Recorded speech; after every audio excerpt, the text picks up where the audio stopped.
Bonjour tout le monde, je m'appelle Marie-Claude. Je suis la propriétaire et la seule employée de la laiteuse. Donc, ça fait déjà un bout de temps que je vous promets que je vais vous filmer ma routine pour l'analyser les couvre-couches. Donc, bienvenue dans ma cuisine, c'est ce soir que ça se passe. Donc, l'analyser un couvre-couche en laine, c'est essentiel pour maximiser l'utilisation de la laine. Un couvre-couche bien analysé, c'est bulletproof. Donc, il n'y a rien à l'épreuve de ça. Ça ne passera pas au travers.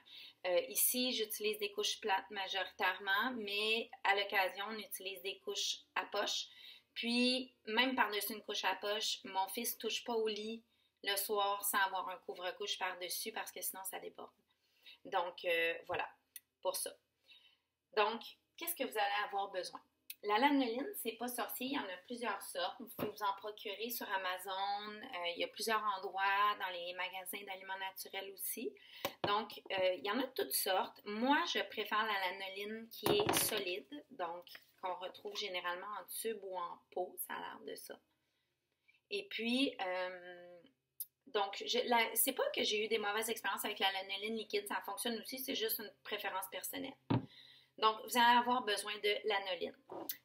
Les filles, cassez-vous pas la tête, là. Lancino pour les mamelons de femmes qui allaitent, c'est de la lanoline aussi. En plus, ça sent rien. Vraiment, parce que j'imagine qu'elle a été quand même raffinée. Là. Elle a dû être traitée un peu, donc elle n'a vraiment aucune odeur. Les lanolines plus brutes, comme celle que moi j'utilise, la lanoline qui est locale, c'est une lanoline qui vient de Mirabelle. Elle a comme une odeur, je ne sais pas s'il y en a qui vont reconnaître, mais la pâte d'île, nos mères utilisaient ça sur une comme grosse pâte blanche épaisse, comme la mère du zinc Cofax, si on veut. Donc, ça a un peu cette odeur-là. Moi, je trouve pas ça déplaisant. Il y a des gens qui n'aiment pas ça, mais c'est à vous de l'essayer. Donc, vous avez besoin de l'anoline, un bocal, un ustensile. Moi, j'utilise un vieux bac de lavage, comme ça, pour faire comme mon bain, pour faire tremper mes couvre-couches. Si vous avez plusieurs couvre-couches à l'analyser, je vous recommande fortement de commencer par les plus pâles, puis aller vers les plus foncés. Parce que des fois, la teinture, ça peut glisser un peu dans les premiers lavages. Donc, c'est mieux de fonctionner de cette manière-là, si vous voulez être certaine. Donc, voilà. Vous allez voir, l'important, c'est de bien émulsionner, je crois, votre lanoline. Donc, dans le fond, c'est de faire une émulsion, de la rendre en micro-gouttelettes, en suspension dans une solution. Donc, pour un couvre-couche, on dit que c'est à peu près gros comme un pois. Moi, je suis un petit peu plus généreuse. J'y vais plus entre un pois et une amande. Donc, j'y vais gros comme ça. Vu que j'ai plusieurs couvre-couches à l'analyser, je vais en mettre plus. Donc, voilà. C'est important de bien la diluer, votre lanoline, dans l'eau, la faire fondre. Dans le fond, vous allez voir qu'elle elle ne se diluera pas, elle va rester en suspension, vu que ça va être comme sous forme d'huile, donc elle ne se mélangera pas avec l'eau. Mais faites bouillir de l'eau, il faut que l'eau soit vraiment le plus chaud possible. Donc, voilà. Donc, c'est important vraiment attendre qu'elle soit bien fondue.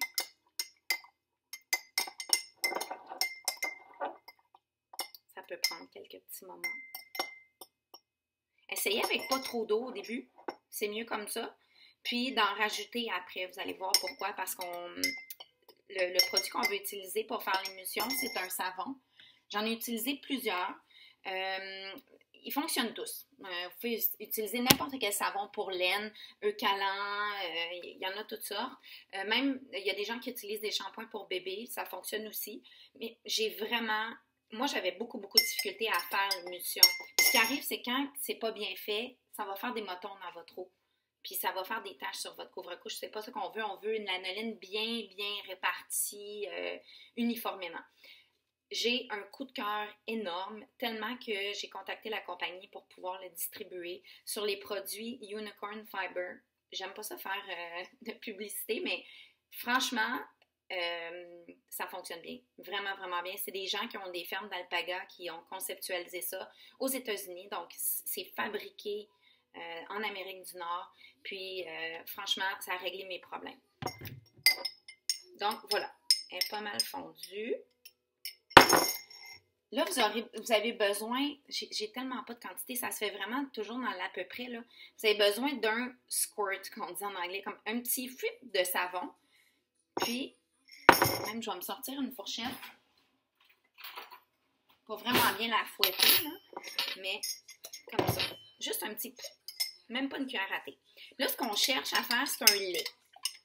Puis, c'est là que la différence, en tout cas, essayez plusieurs savons que vous avez à la maison, là, si vous avez plusieurs sortes de savons pour la laine, mais moi, ça me prenait vraiment beaucoup de temps avant d'obtenir ça, cette formule laiteuse-là. Puis depuis que j'utilise ce savon-là, ça se fait tout de suite. Là, je le brasse plus juste parce que, par principe, juste pour être certaine. Vous pouvez même mettre le couvercle, puis le brasser vraiment comme il faut. Donc, une fois qu'on est vraiment certain qu'il n'y a plus de l'anoline en surface et vraiment bien intégré, remplissez votre bac d'eau. Ce qui est important avec la laine, c'est de ne pas la choquer. Donc, pas de gros chocs de température. Donc, on ne la glisse pas dans l'eau bouillante. On ne la met pas dans l'eau très froide non plus. On ne va pas l'agiter. On ne va pas la frotter. On va vraiment y aller tout en douceur. L'eau, il faut qu'elle soit plus chaude que froide. Là. Vraiment, moi, de l'eau que vous êtes confortable avec vos mains, mais comme de l'eau de vaisselle. C'est quand même assez chaud. Ça, c'est quelque chose que la laine est capable de tolérer.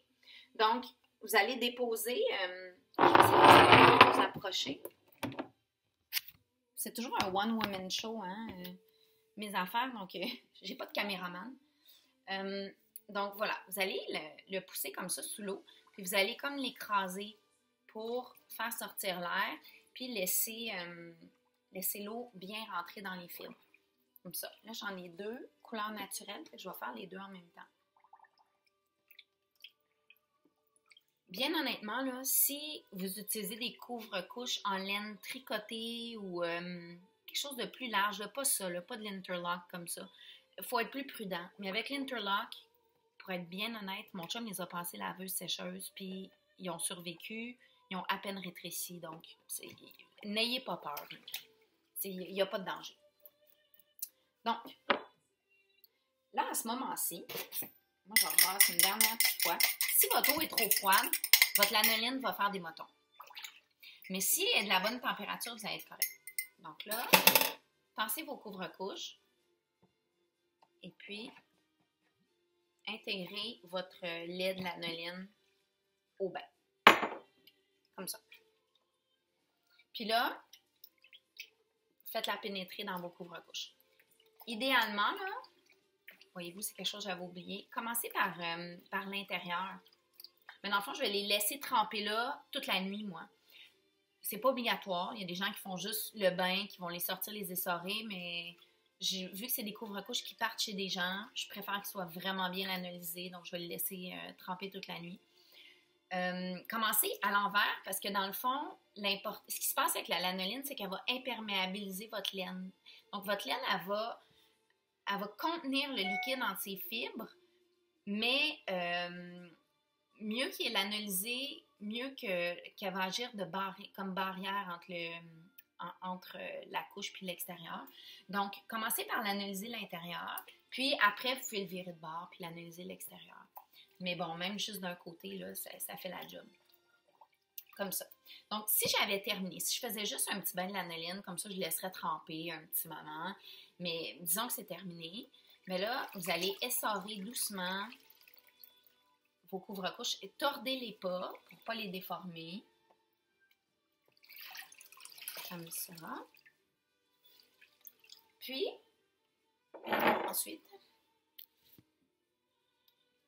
vous allez utiliser une serviette propre.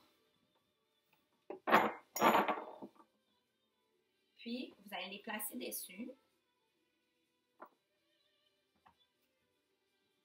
Puis, vous allez rouler la serviette pour les essorer. Comme ça. Puis là, vous pouvez le faire 2-3 fois là, à différents endroits sur la serviette. Puis, à partir de là, vous pouvez juste les étendre pour qu'ils sèchent.